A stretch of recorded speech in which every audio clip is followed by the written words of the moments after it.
Mr. Baofu. Welcome. What we wanted just to ask first is, you have a very original theory. Just the first question will be, when you say that the post Cold War era, and in this Cold War era, the history is being remade in a way. Excuse me for putting it in a more simple way, but what is this post Cold War era, and how is the history going to be structured in this era? And huge transformation in the world. How it's going to affect the cultures and the civilizations in the world? Let me start by saying about the political order first, and Sure. then I should go into the cultural implication. In one of my books, and that's called the Beyond the World of Titans and the Remaking of World Order. It was published, I think, a year ago, in 2007. We are entering a very interesting period in human history.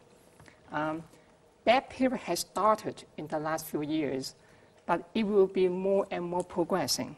It will not be finished in 5 years. It will take a few hundred of years to finish. Okay? Now, I know that a lot of people do not like George Bush, the rest of the world, but I think what George Bush has done is something which is also very interesting. He makes America decline even much faster than it could be otherwise without him.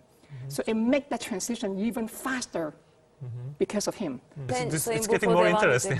Now, in this new world order, we are only entering, but we are not there yet. It will take maybe a few hundred more years to finish.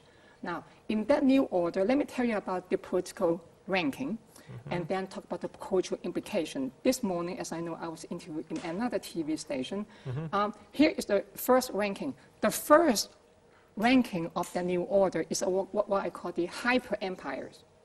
Now, there are two major blocks in the hyper-empires. The first one is the Chinese Union. The second one is the Indian Union. Now, I do not say China, I do not say India. I use the word Chinese Union, Indian Union, because empire is expanding. It is never fixed. So the India and the China that we know nowadays will not be like the Chinese Union or the Indian Union in the future.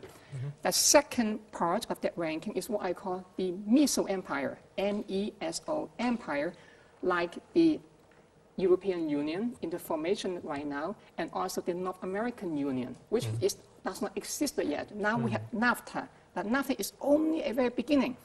Farther into the future, there will be what I call the North American Union. Now, the third ranking is what I call the micro-empire, M-I-C-R-O-empire.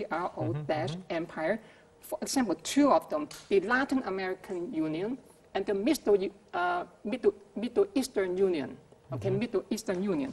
So there are two of them. Now, the rest of the world will be the fourth ranking. In that ranking, there are three major groups. One is what I call odd powers, like Russia and Japan. The second one is what I call the poor club, like being very poor, especially the African Union. And the third one is what I call the ambivalent regions. Turkey falls into that line. Now, before I finish and talk about the cultural implication, let me tell you about the imperial fault lines of that new order. How will different players fight against each other in that new order?